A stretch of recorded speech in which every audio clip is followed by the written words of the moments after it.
This is what I would have added to her list. Yeah. Go to confession. Yes. Yeah. First of all, anxiety for me is a tell that I need confession. Yes. There's just my own sin, the spirits that come with sin, other people's sin, and the spirits that are on them in their life. Those agitate me, and my anxiety is heightened. And when I go to confession, it's like it lifts.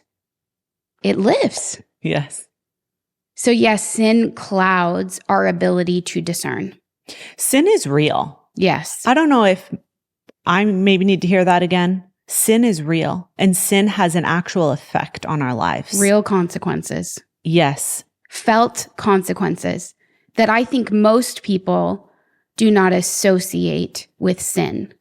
We feel the consequences of our sin, but we don't often make the connection that it's our sin that's causing these consequences. We think it's other things. Yes. The way other people treat us, we got dealt a bad hand, the traffic, our own anxiety, whatever. We don't make the connection. Actually, this is sin in my life. Yeah, we never outgrow the need for confession. Yeah. It's not a one and done. The whole spiritual life, receiving Holy Communion, reading scripture. I don't know where we get this kind of consumer mindset that like once I do it, I'll be set. These sacraments are meant to be lived out. Yes.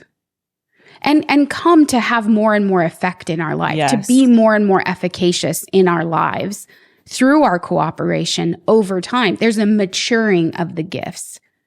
That's it. Mm-hmm. And I think there's a maturing of our discernment. But again, we're not going to outgrow the need for confession. We may be on the right path, but if we're not regularly going to confession and bringing our own sin to the light and mercy and love of Jesus in the sacrament, we could very easily stray off the path. Yes. Not to strike fear into anyone's heart. That's not it. But it is reality that we can be very deceived. We can deceive ourselves about what's good based on how it feels and what we want. Mm-hmm. But unless we're in the Word, I think, and going to confession regularly, we're not developing that biblical worldview. We're not developing, our Catholic identity. We're not maturing as disciples. Also, the evil one is real. Yes. Like he is constantly prowling like a lion, wanting to tempt us to turn away from the Lord any way we can. Even just to delay our progress. Yeah. He's wily. Yes. And he's a liar. Yes. I'm just saying, like, it's not just like we're battling ourselves. There's a spiritual battle happening for your soul. Yes. Can I say something? Please. I actually think those two things are connected.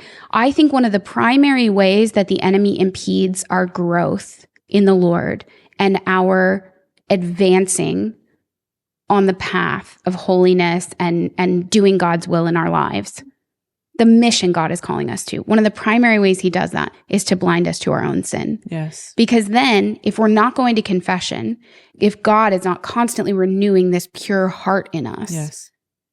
then we're going to create a lot of other metrics. We're going to make excuses.